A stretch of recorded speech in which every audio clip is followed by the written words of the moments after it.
And tonight on PM Express, a conversation about the much anticipated election in Assin North. Why has it become such a hotspot? Well, if you have followed conversations and controversies around how we have traveled to this point, you will appreciate why all the big political capos of both the NPP and NDC are there to ensure their candidate emerges winner. So just by way of refreshment and background, the Assin North district is one of the 22 districts in Central Region.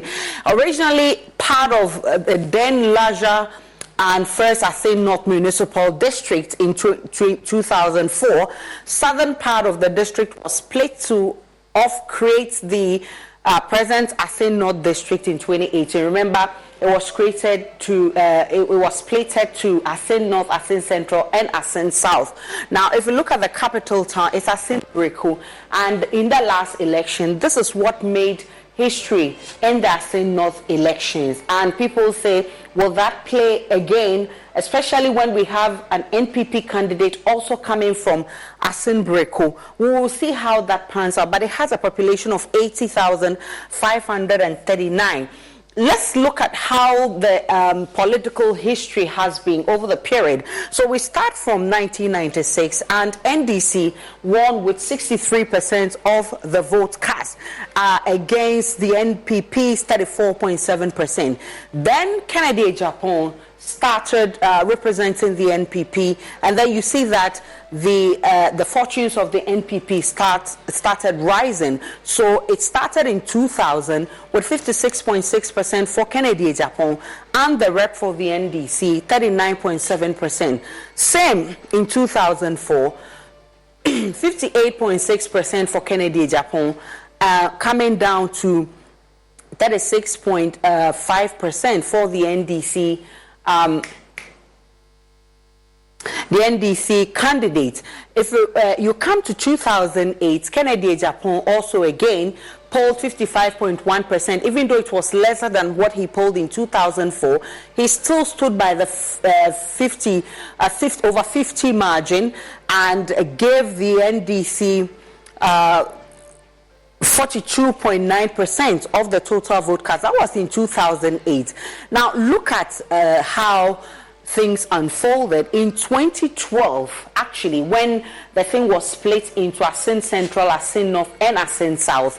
Then the NDC was fortunate to win the elections with Samuel Ambry with 51.6%. You can see that it was since the split that the fortunes of the NPP came down in 2012.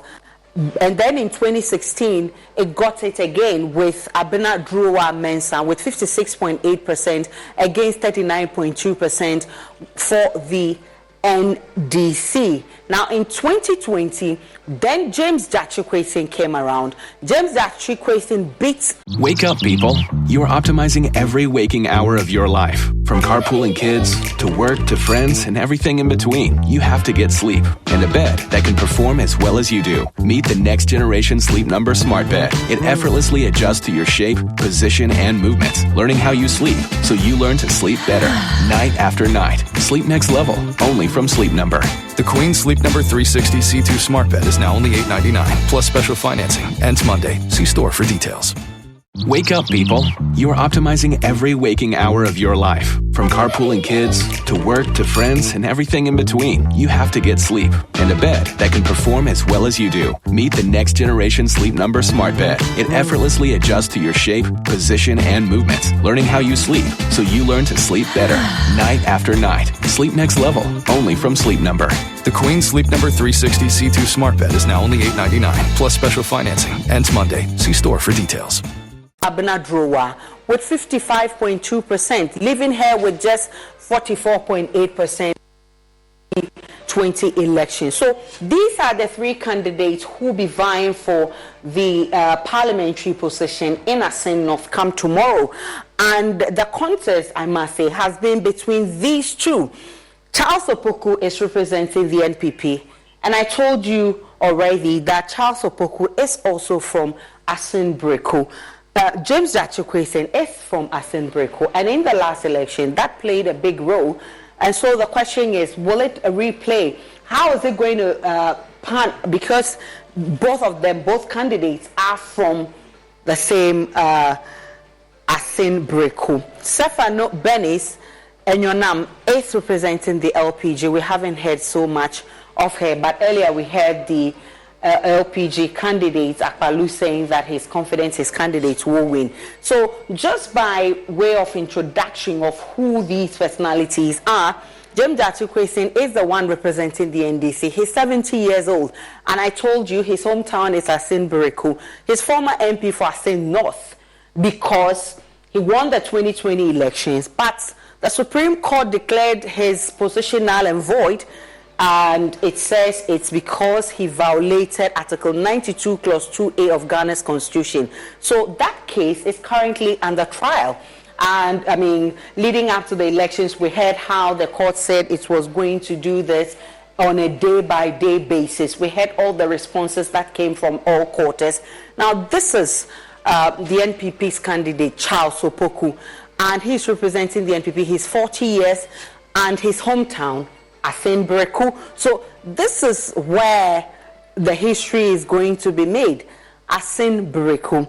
And he is the new face of the NPP. Look at how the Global Info Analytics polls has varied over the period. It started with 57% for the NPP and declared 38% for the NDC. In fact, it says the NPP was going to win the elections, and then it said there will be 3% undecided votes. Fast forward to June 11, 57% came down to 53%, and 38% for the NDC went up to 42%, leaving us with 5% undecided votes. And then it came to June 18, now 53 went down for the NPP to 50%, and NDC's votes went down by 1% to 41%, leaving us with 7% undecided votes. In June 2020, on June 26, which is today, it says that the NDC will poll 47% of the votes, leaving the NDC with 46%, and then we have 7% undecided. The NDC has been accusing the NPP of vote buying. This is what the outcome of the Global Analytics research is. So it says 78% of the electorate say they will accept any money that is given to them by any candidate and vote for that candidate. 16% says they will accept and vote against that candidate. 3% says they will reject the money and vote against. And then 3% again says they will reject the money and still vote for that candidate. So this gives you a picture of how vote buying is actually playing a central role in our election. We saw that in Kumewu. We are seeing that also in the upcoming election in Assin North. How is this going to play out? James Atukwesin is actually having to deal with a court issue, and we had the president this week talk about me, and I want to quote him, said, we vote for people to go to parliament to work. How can he work from prison? So don't vote for someone who will end up in jail. Vote for someone who can work to improve your lives. James Atukwesin comes in to say that narrative by the president is a lie. That's his response. And you heard the former president, John Mahama, also say that George Atukwesin will never go to court. So tonight, our focus is going to be the much anticipated Assin North elections. When I return from this break, I'll be having a conversation with my guest, Mustapha Dangbe. He's Deputy General Secretary of the NDC. Henry Nana Boachi is a national organizer of the NPP. Professor Seidu Alido, who is head of Political Science Department at the University of Ghana, will also join this conversation. Dr. Kojo Kumpuni Asante is Director of Advocacy and Policy Engagement, and they are observers. They are usually on the ground. As I speak with you, he is on the ground. He's observing things for himself. He'll be sharing some information with us regarding this election coming up tomorrow. Let's have a conversation after this break.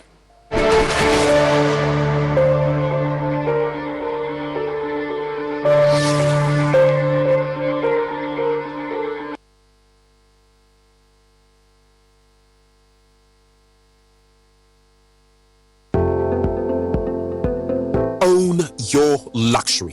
What if you could enjoy ultra luxury in the environs of Sakumono? What if you could have a share of affluence all to yourself? Step into our 5-bedroom executive Ohima suite or our 4-bedroom Oyster Asantua space or our 4-bedroom plush Kukwa unit and discover a whole world of possibilities. It's not just a building, it's a promise of a dream come true.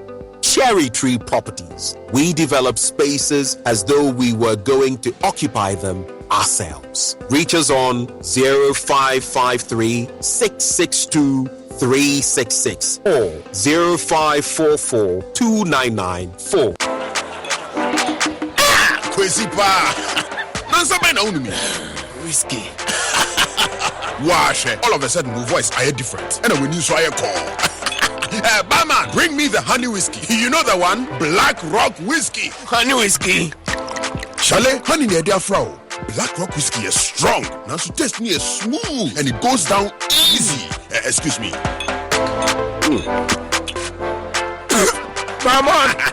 Barman, bring my friend one Black Rock whiskey. Black Rock whiskey, blended with natural honey flavor.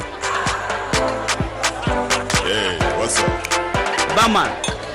Hey, what the over Sikanton Sata? You've been to man, no.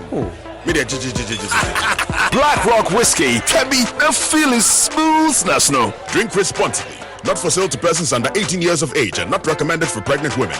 This advertisement has been vetted and approved by the FDA. Research has it that malaria is one of the most deadliest diseases in this part of the world. So, whenever you're feeling cold, feverish, nausea, or fatigue, get tested. If it is malaria, do not worry. I have good news for you. Let's all go back. Malaria's scared of Lonat. Malaria's remedy is Lonat. Therefore, we're gonna use Lonat to recover. You have malaria? Yes, please. Are you shivering? Yes, yes. You got chills? Yes, Take yes. Lonat. Lonat. First day. Lonat. Take Lonat. Let's all Second day. Lonat. Take Lonat. Lonat. Third day. Lonat. Take Lonat. Malaria's scared of Lonat. That's all. Lonat scatter malaria. Lonat it is scatter malaria. A quality product from Blaze GVS Pharma.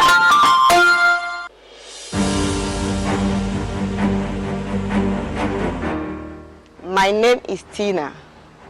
I am a person living with HIV. I got to know my HIV status after I gave birth and lost the child because of HIV. In those days, prevention of mother-to-child transmission services had low patronage due to fear and stigmatization. Today, many HIV-positive women have delivered negative children. I follow the guidelines and take my HIV medicine called ARVs every day, as prescribed by my doctor. This makes me strong and healthy, and also prevent me from passing HIV onto any future child. Please, avail yourself for PMTCT services when pregnant. It is the only way to ensure you do not pass the HIV onto your baby during birth or pregnancy. If you have tested for HIV recently and it was negative, test again when pregnant. If you have tested positive, go to the hospital after birth as directed by your healthcare provider.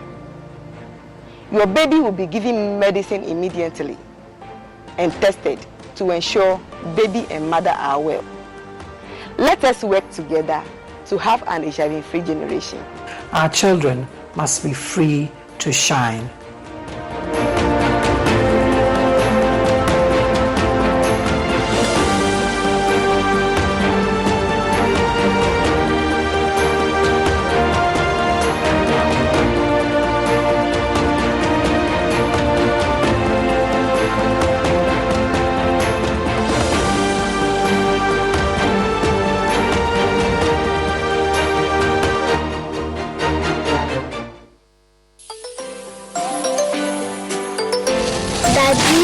Daddy, this tank is big. Yes, that's true. It can store a lot of water.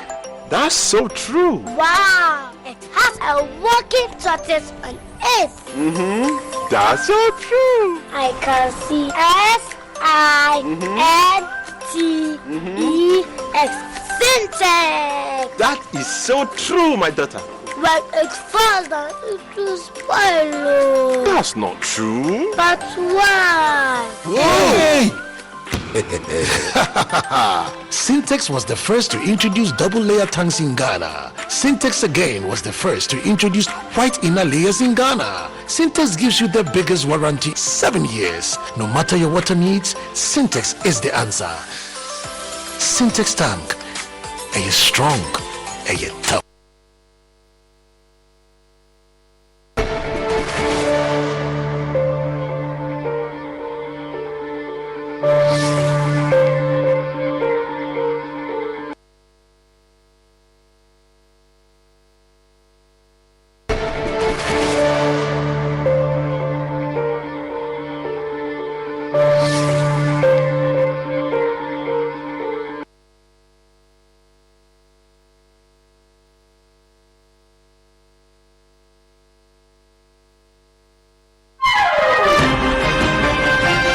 The quest of building prosperity for Africans. If you see what the SFT Secretariat has managed to do to date, it's a commendable job. It's tremendous improvement. And yes, delivering the vision is possible, and I think as Africans, the continent, we are set for that. And why are women being left behind? You know, we did a study a few years ago that showed that Africa was losing close to $90 billion a year as a result of gender inequality, as a result of not empowering its women. Joy News goes head-to-head with international actors on the sidelines of AfriExim's annual meetings in Accra. Africa's prosperity, this week on Foreign Affairs. When we finish school, we go and sell bread. Sometimes it was sugar, St. Louis sugar, and Total Lie. I know St. Louis. It was in a box. Yes. Yeah, I would go and sell and come home. And most children used to sell their mother's wares after school. Yeah, after school. How is life without public attention? You are in your corner, nobody is looking at what you're doing or not doing. When he was vice president, I only used motorcade when I'm going out of Accra. Okay. Most times I used to drive myself. Was there a time that you told him to actually pull out, resign? Many times. And let's have many peace. times. Many times. Do you miss him sometimes? Of course. I just called to say I love you. You used to sing to Mr. Misata. I used to sing to Mr. Misata. Oh, good. 9 p.m. on the Joy News channel. Really? He wasn't writing me. I was writing him love letters. Me, I'm very romantic. That's on the 11th to the 18th of September. We are expecting 100 people and already 48 is gone. The team at Adansi Travels Limited are planning a tour of Europe as part of the travel agency's 10th anniversary. Gideon Asari started the business.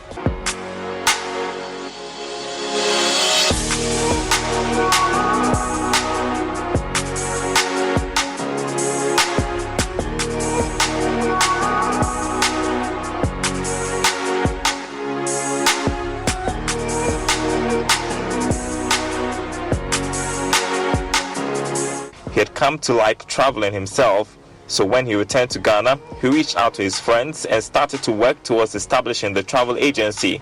I realized that a lot of the case studies that was being used were not being done in Ghana. And so, personally, I didn't want to believe that the problem was with the markets. I thought that problem was the products. So Ghanaians were not traveling because they were... Wake up, people. You are optimizing every waking hour of your life. From carpooling kids, to work, to friends, and everything in between. You have to get sleep. And a bed that can perform as well as you do. Meet the next generation Sleep Number Smart Bed. It effortlessly adjusts to your shape, position, and movements. Learning how you sleep, so you learn to sleep better. Night after night. Sleep next level. Only from Sleep Number. The Queen Sleep Number 360 C2 Smart Bed is now only $899, plus special financing. Ends Monday. See store for details. Wake up, people. You're optimizing every waking hour of your life. From carpooling kids, to work, to friends, and everything in between. You have to get sleep. And a bed that can perform as well as you do. Meet the next generation Sleep Number Smart Bed. It effortlessly adjusts to your shape, position, and movements. Learning how you sleep, so you learn to sleep better. Night after night. Sleep next level. Only from Sleep Number.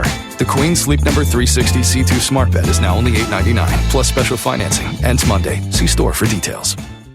Progressive protects more than just your home and car. You could save when you bundle your motorcycles, ATVs, boats, and RVs. Doesn't that sound good?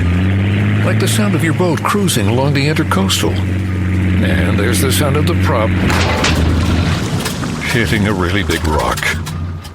And now the sound of waves, because the engine stopped.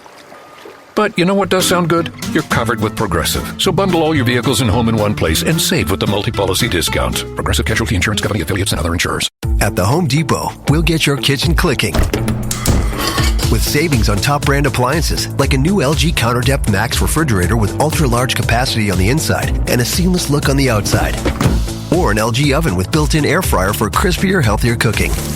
Plus, with convenient shopping in-store and online at the Home Depot, your innovative new appliances are just a click away, too. Get special buy savings, plus up to $1,000 off select kitchen appliances like this exclusive LG kitchen package at the Home Depot. We're not making the agents, we're not making the travel easy for them. Adansi travels on the Joy Business Van this Wednesday on TV, radio, online, and on ground. The Joy Business Van, powered by Joy Business and supported by EcoBank, the Pan-African Bank, and MTN. What are we doing today?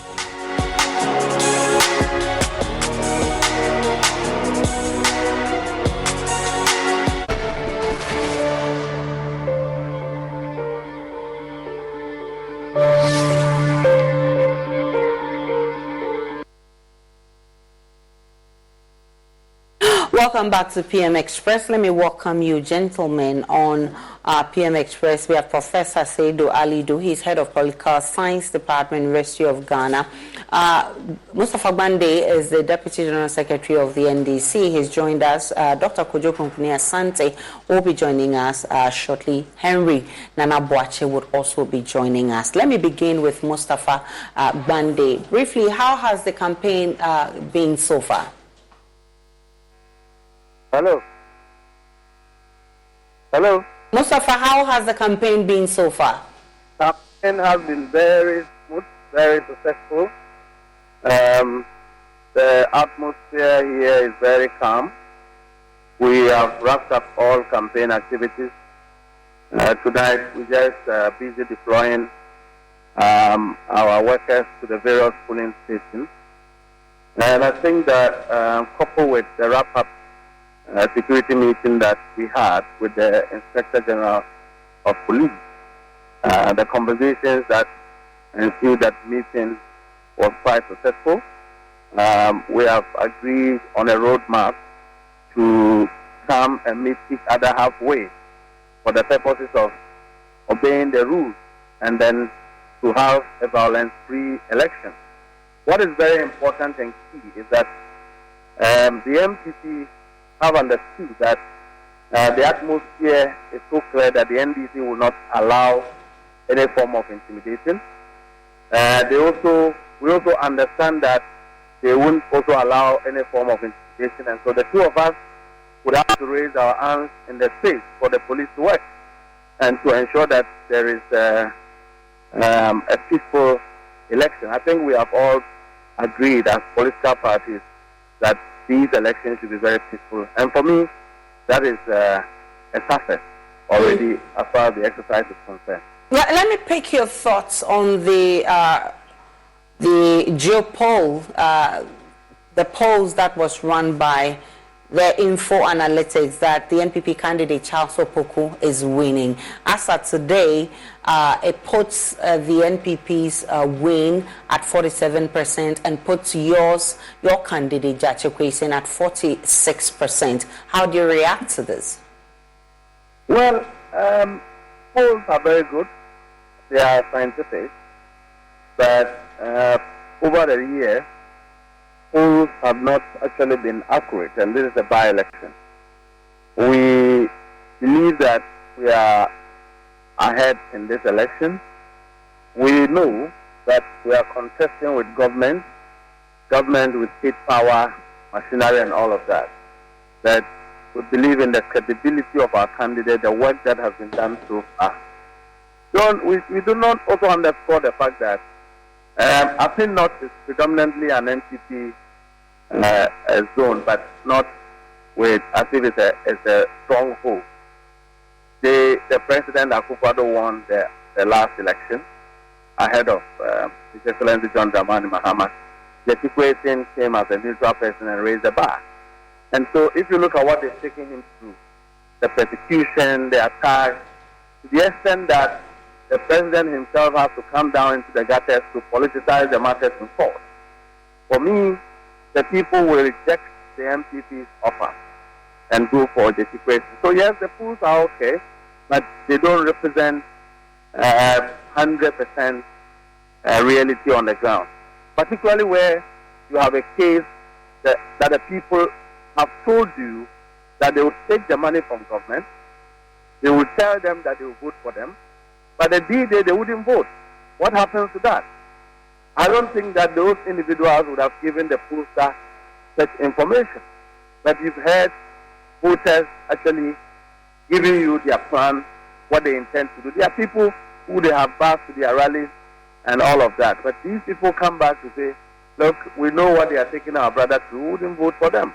We are confident that tomorrow the NDC will take a victory which will score a 1 goal for the NDC and a 0 for the MPP, as they also have been. You keep on accusing the NPP of vote buying. Do you have evidence? Yes, we do have evidence, because they've done so in Kumawu. They've done so here. Tomorrow, they intend to repeat same, but our vigilance will be so clear. Now that we have both agreed that we won't be busy dealing with security matters, we will concentrate on the quality of finishing the election.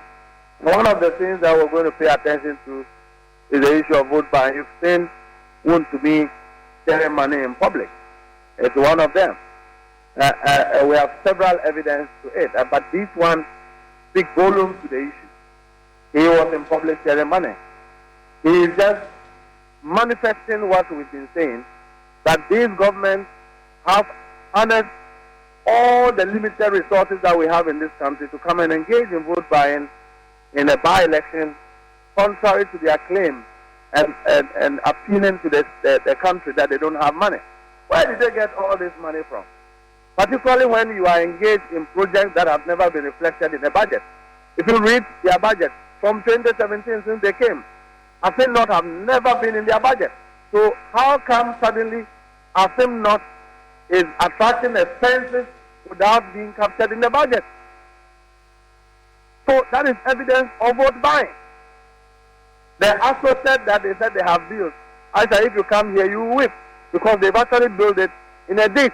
And when it rained once, it was a pool. You saw the vice president having to use his official shoe, swimming in the lake, in the name of trying to commission an protest. And that in itself is a shame. You see? So the NDC is going to win tomorrow. Let me bring in Henry Nana Boakye into the conversation. Nana, welcome to PM Express. Is your candidate confident of victory? And what do you say to the poll by Info Analytics? Good evening, Aisha. First of all, let me say that the MPP is ready for tomorrow's. The past 14, 15 days, we have waged an effective campaign. We have gone to every community. Our candidate is very popular. I recall that, if I'm mistaken, you can correct me, Aisha. This is not the first time this Info Analytics group is putting together a poll in Assin, I think 2 weeks ago or some few days ago, I also read one, and at that time I think we had not yet elected our parliamentary candidate. So the results indicated that Mr. Assin was going to win. And then I indicated earlier in my interview with some other media houses that this Charles Opoku young man is very known because of his philanthropic nature. He is from Assin Beku. His mother is from there. His father is from there. He went to basic school there. He went to secondary school there. He's not stayed away from the constituency. So I said that he was very popular. And I can say that for the past 15 days, possibly coming from behind, and I myself, I know that he is winning. I don't need any polls to tell me that Charles Opoku will win tomorrow's elections. Has the NPP actually campaigned vigorously? Some say, Nana Boache, some say the NDC has done far more than you have in that constituency in terms of campaigning towards this election. Hello, no, I don't think so. What any person can allude to is the fact that they are presenting the same person. So if you have somebody who was on the ticket of the NDC in the 2020 elections, and the person is being repeated by the NDC Inspector Legal, troubles hovering around his head, and then they intend to bring the person back. I mean, any person will say that that name. I think there's a terrible connection there. Let me bring in Professor Ali Dusaid. What do you make of the last-minute projects being commissioned? Are they truly vote-buying gimmicks? All right, so we'll try and bring Professor Ali Dusaid. But let me pose same question to you, Dr. Kojo Asante of CDD Ghana. Are they vote-buying gimmicks? Because we're seeing last-minute projects. In fact, the NDC says it's acts of desperation.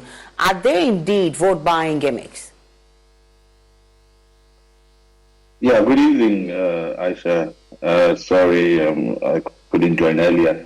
I missed the first part of the question, but if I understand it correctly, you were talking about vote-buying and incumbency abuse. And the fact that the NPP is actually, taking up a number of projects in the last minute, the last period towards this election. Yeah, I mean, if you look at the definition of incumbency abuse and vote buying, in essence, there's nothing different from what is happening, what happened in Kumewu and what's happening now and what's happening with many by-elections. Almost the incumbents always take advantage of this process to speed up projects that they might not even have money for, or they might not even have the allocation for. And there are consequences to it, because first of all, it creates almost like a gimmick for the whole process of democracy. Increasingly, citizens begin to see these things as just tricks that politicians use to try to gain an advantage in an election, and completely undermine the essence of fair competition and democracy. And already we are struggling with people's confidence in democracy. When people talk about it, maybe our MP should die, so that we can have a by-election and therefore we'll get development. When, it's said in jest, but it tells you that it completely devalues a very, very important exercise, civic exercise, in terms of citizens being able to choose, their leader. I mean, but one could say that, after all this, the citizens will still make their choices, but there are many implications for this type of incumbency abuse and vote buying that is always going to, hit us back if we continue down this path. And unfortunately, it just needs clear regulations as to the parameters for doing these kinds of things. Dr. Asante, you've been on the field, and I want to believe that tomorrow you would be observing all that goes on. What can you say? I mean, the atmosphere. What have you picked up so far? Well, I mean, there's the rhetoric and the campaign, the tone of the campaign, and so on, basically reflects the high stakes elections that it is, because for both parties, it is some sort of a popularity contest. People want to be able to signal that they are ready for election 2024. Whether or not it has any serious implications on the dynamics in Parliament, I'm not quite sure, because it's still going to be a hung Parliament, and always trying to get the numbers is going to be difficult, whether with Jesse Kwesi on one side or the other. So I don't think that's the point. I think the point really is about the incumbent trying to signal that it is not lost yet, that it's still strong and it's going to be competitive in 2024, and for the opposition to also signal that it is ready and is already popular as a party. So for me, going into the election tomorrow, it just means that the referees, the Electoral Commission, the Ghana Police Service, the media, civil society, we have to be on top of our game, because every single misstep will be dramatized and heightened and will be blown out of proportion. And that can create or trigger, things that might not be pleasant. So it's very important how we deal with things like the correction of mistakes on result sheets, which became a problem in the 2020 election, for instance.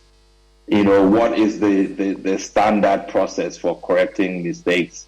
That should be something that should be, everybody should have a clear understanding of it, so that there is no sense of, somebody's using one discretion or the other.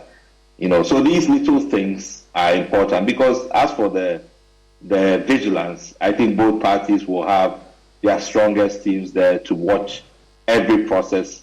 So I don't think that is a problem. I think the important thing is that the referee has to be very clear, decisive, and accurate in applying the rules.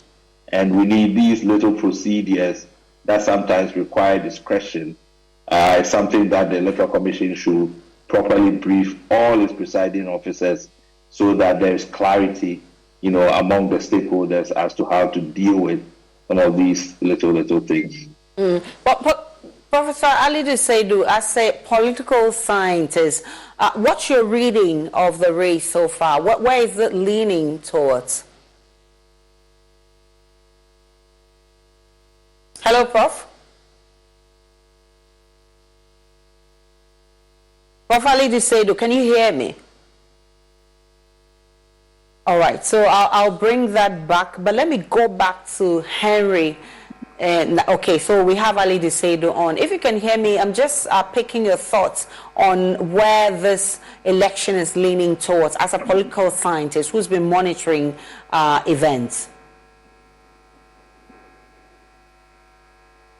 There seems to be a problem with connection. Let's try and get him back. Nana Boakye, in the last few days, we heard the president say that James Gyakye Kwesi may go to jail. You are a lawyer. Isn't the president going ahead of the court? Is that not even contemptuous?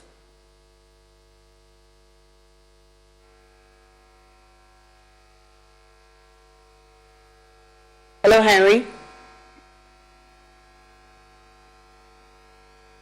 Is Nana Boakye on? Right, let's bring Professor Seidu. I hear he's back on the line. Prof, as a political science scientist, I wanted to pick your thoughts on where this election is leaning towards? I know you've been monitoring events from there.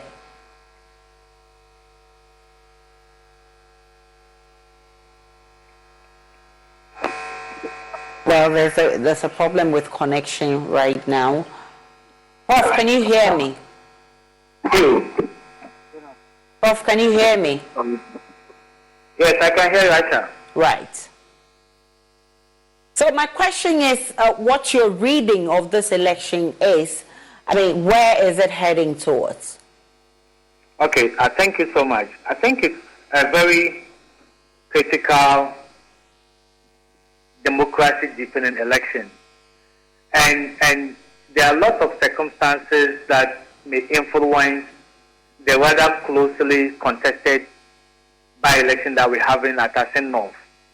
And first of all, you are looking at the national context and the number of seats that both the NDC and the MPP share in our current parliament and its implication for the conduct of government business. So we know both the NDC and the MPP have the same number of seats, equally divided.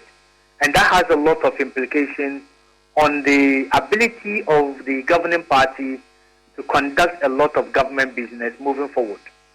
So the ability to snatch this seat from the NDC will increase the numerical advantage of the MPP in the conduct of government. Wake up, people. You're optimizing every waking hour of your life. From carpooling kids, to work, to friends, and everything in between. You have to get sleep. And a bed that can perform as well as you do. Meet the next generation Sleep Number Smart Bed. It effortlessly adjusts to your shape, position, and movements. Learning how you sleep, so you learn to sleep better. Night after night. Sleep next level. Only from Sleep Number. The Queen Sleep Number 360 C2 Smart Bed is now only $8.99, plus special financing. Ends Monday. See store for details. Business and for passing very critical legislation in Parliament.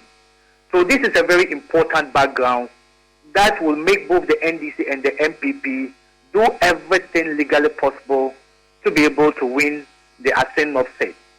But when you move from the national level and look at the constituency-specific dynamics, you tend to see that the Assin North constituency is a swing constituency. Like I believe most of my colleagues have already spoken to this, that in 2012, the NDC won both the parliamentary and the presidential elections in that constituency.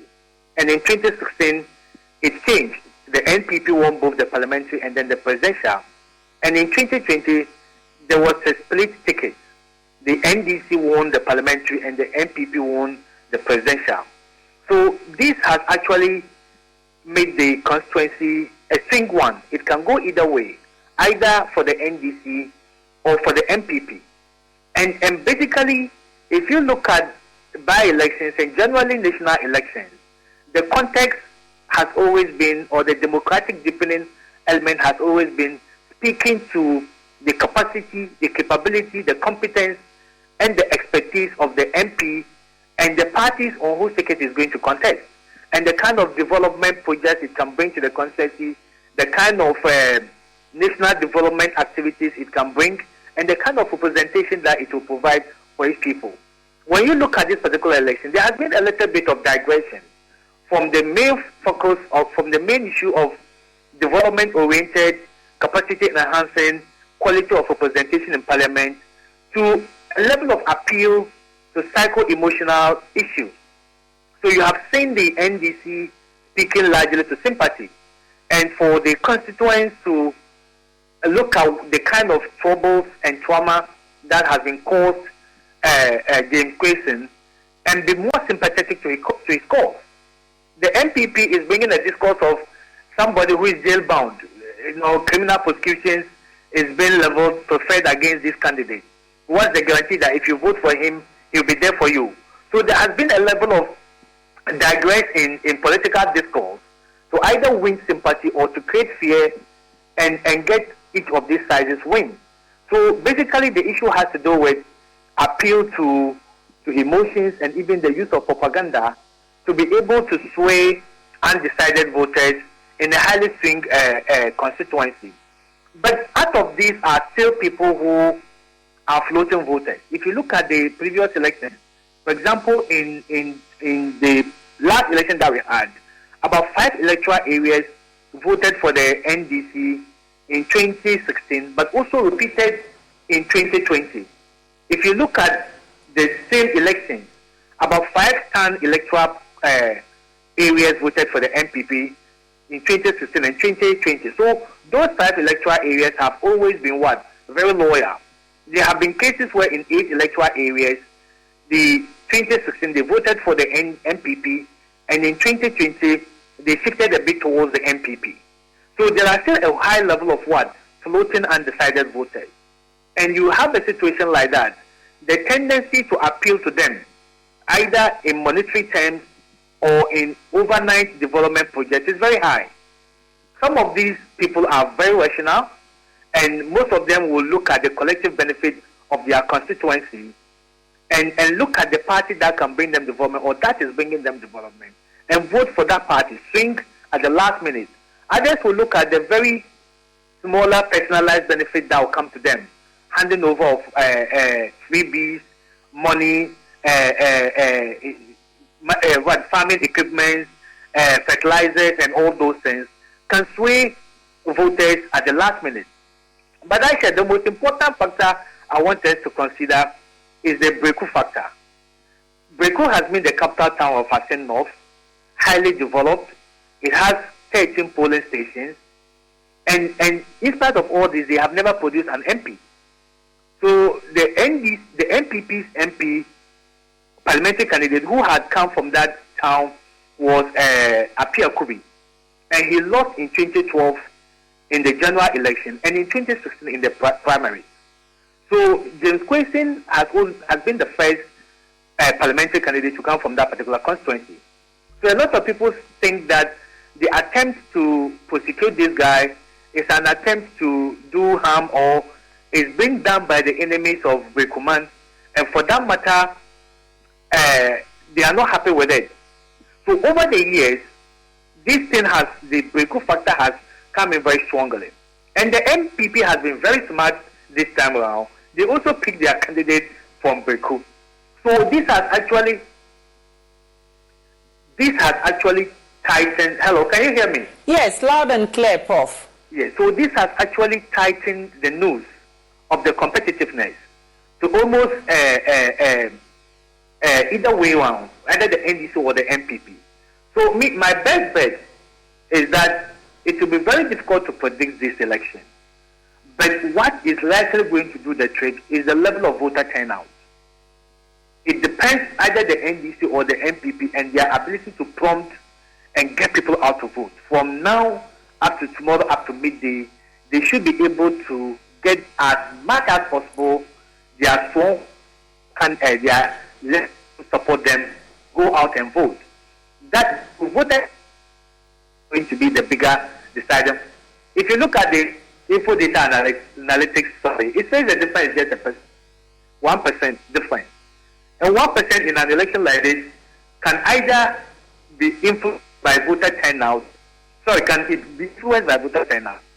So my best bet is that they have all done their best. NDC people, they have campaigned, they have sold their messages, they have sold their candidates, they have promised people things, they have referred to history, they have referred to trajectories and appeal to emotions. But what's going to do the trick is how they are able to get their people out of vote from now up to the day that the polls will close tomorrow. I'm happy that Professor Ali Dusaide talk about the court issue, which many have associated with the fact that the NPP is actually playing that game to muddy the waters for the NDC. Now, Nana Boakye, the president this week spoke about why Judge Kwesi will go to jail. As a lawyer, isn't the president going ahead of the court? Isn't that even contemptuous? No, I think that maybe you have not carefully assessed the content of that footage. I was positioned right beside His Excellency the President when he made those comments. In fact, he had premised his comments on the fact that Mr. Mahama had earlier on stated on one particular platform in the constituency that the MPP had turned the courtroom into a political arena, and that we are rather manipulating the court. So Mr. Kwesi's predicament is as a result of the manipulation by the NPP. The president is of the view that is quite unfortunate, and the former president should know better, because the former president has been president before, and under his watch, he appointed an attorney general who also prosecuted an NPP MP after he had already been slapped with, some civil proceedings already, right? And then subsequently, when the court had ordered that his name be expunged from the names in Parliament, and that fresh elections must be conducted in that constituency, and then again he was made to face the criminal aspect of the entire issue. So the fact of the matter is that under you, President Mahama, Honorable Adamu Dramani Sekandi was removed from Parliament. Fresh elections were conducted in that, and then subsequently Mr. Adamu Dramani Sekandi was jailed. And then the former president on that platform also said that there are still more people who even vote for this, because whether he's in prison or not. So the president said that is not what the people want. And that, why would they want for somebody who is on his way to prison? So he has premised all his comments on what the former president has said. So it is not correct for people to just take him out of context. No. So I think that the president has said that. And indeed, it is quite unfortunate. I mean, and the former president, on every platform he mounts, every opportunity he gets, would want to badmouth the judiciary, would want to bastardize the judiciary. That is very unfortunate. And for me, as a former president, he should be one of the most important personalities to safeguard our democracy. So if you have a former president who is always badmouthing the judiciary, who is always, bastardizing the judiciary, then that is quite unfortunate. So His Excellency the President had premised his comments on what the former president had said on the platform, I think in Assin or Akomfode. Mustapha Dangbe is on. Mustapha, you keep accusing the NPP of bringing thugs into Assin North so that they would just create confusion. But honestly, do you think that you've campaigned vigorously enough to secure a win for your candidate? Do you even believe that he will re-enter Parliament? Tomorrow, the NDC will retain the seat for Honorable the situation to go back to Parliament. What is more important is that we have done a very committed campaign. When my brother and I were talking, he touted too much influence and popularity as if the MPP is popular, and I say no, they are not. So they would have to go and borrow someone's popularity. The young man they presented on their ticket, who they claim was born in Assin all these years, is not a voter in that constituency, so there's no loyalty and commitment. Number two, what is more worrying, and I've heard him talk about President Mahama, disputing the president. I believe that we in the NDC are not more worried. The people in the judiciary and the judges who are sitting on this matter should be more worried that you have a president who have moved a trajectory that further thinks and compromises the integrity and the independence of the judiciary. To the extent that the president finds ease in politicizing issues in court, to the extent that the president will predict the verdict of court, and he is the head of the executive arm of government, in itself demonstrates what the suspicion has always been, that this particular president intends to compromise the independence of our state institutions and also influence the judiciary.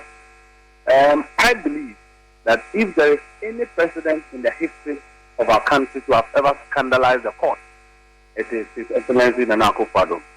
If there is anybody whose entire governance is a huge threat on our democracy and the progress we have made as a country, it is Nana Akufo-Addo and his government.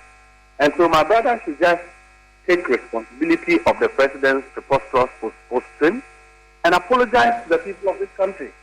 Because when you have a president seeking to take revenge of different facts of issues, thinking that it will give you the same verdict, that in itself is worrying. The fact that our brother, senior brother, the late, may his soul rest in peace, Alhaji Abu Sakande, went to prison on the same issue or issues relating to dual citizenship. It's not the same, the same facts of issues as they are taken to demonstrate in the case of the Chikwesin. And so they should not be doing that. The Chikwesin is a citizen of this country. He qualifies to contest an election. He won. The Supreme Court have nullified it. The government seeks to persecute him. They have done so and failed willfully. The people still love him. And so tomorrow, we believe that they will reject oppression. Tomorrow, they will reject injustice. Tomorrow, the people of Assin North will reject vote buying from my brother Nana B. Tomorrow, the people of Assin North will reject a populist government. Tomorrow, the people of Assin North will reject a president who makes unstatesmanlike comments and go for justice and development. Nana B will agree. Wake up, people. You're optimizing every waking hour of your life. From carpooling kids, to work, to friends, and everything in between. You have to get sleep. And a bed that can perform as well as you do. Meet the next generation Sleep Number Smart Bed. It effortlessly adjusts to your shape, position, and movements. Learning how you sleep, so you learn to sleep better. Night after night. Sleep next level. Only from Sleep Number. The Queen Sleep Number 360 C2 Smart Bed is now only $899, plus special financing. Ends Monday. See store for details. That they don't have boasting rights when it comes to uplifting the standard of living of the people of Assin North. They have never mentioned that in their campaign. That in itself is shameful. Punia Asante, are you worried that this whole election campaign has been reduced to criminal trial, not talking about policy issues, the economy? It's just this trial which is leading campaigns towards tomorrow's elections. Are you worried? Hello, Dr. Asante? Can you hear me? Yes, loud and clear. Okay. Yes, I'm worried about the turn of events, particularly, the focus on the independence of the judiciary in this fight. I really hope, or I wish that the president had taken a different tact to the issue. I mean, I understand the context as described by Nana B, in terms of the response to Mr. Mahama, but I think that he could have just said, well, yes, fine, this matter, a similar case was presented and the person went to jail. But as he had said in the past, I don't interfere with, the work of the judiciary. And the person would have his day in court, and whatever the outcome, we will know. So rather than say, well, the person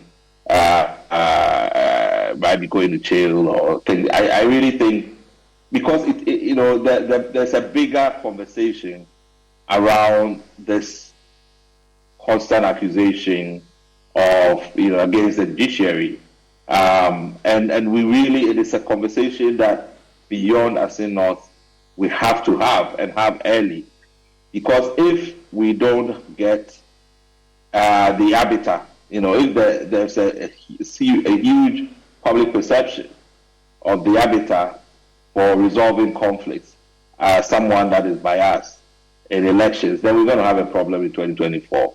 So it's not just we don't have to wish it away. If people keep repeating it, yes, you can, flag and say, well, the person keeps saying it. But I think that it is something we have to have a conversation. Now that also there's a new Chief Justice who was, supported by both parties in Parliament. It's an opportunity to get to the bottom of the matter and try and redress this, because otherwise we throw away all our conflict, resolution mechanisms, and come the time where we need cooler heads and people to respect the rule of law, we might not have any habitat of trust for us to rely on. So I'm worried beyond that, saying I'm just worried that it's taking that turn. But as I said, as for the Assin North matter, politics is always local, and at the end, there are all those dynamics that Professor Lidu has talked about, the turnout, even the youth turnout, because you also remember that we haven't had any voter registration since 2020. So there's a lot of young people who have turned 18 that are not voting. So what really is going to be the demographics that are going to vote tomorrow? So there are interesting things. It's going to be close, and that's why I have said, Aisha, that for me, the role of the Electoral Commission is going to be important, because every vote will be scrutinized. How you deal with and interrogated. It's actually it's an election that will be monitoring keenly, because he certainly will make a statement in Parliament. And of course, where to stay for all of that is on your election headquarters. We're starting from morning till the polls are over, and then results are declared when winners are declared in the Assin North by-elections. My name is Aisha Ibrahim. Enjoy the rest of our programs.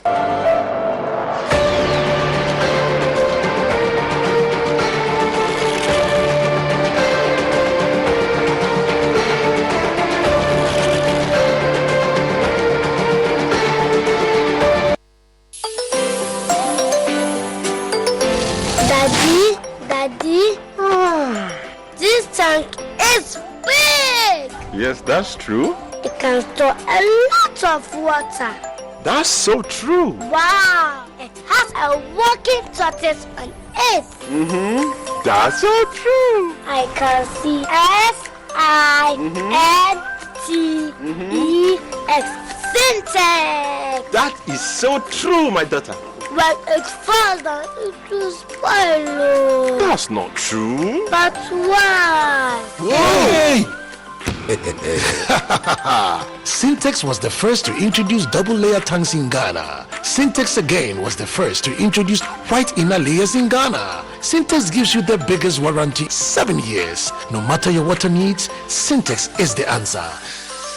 Syntax tank,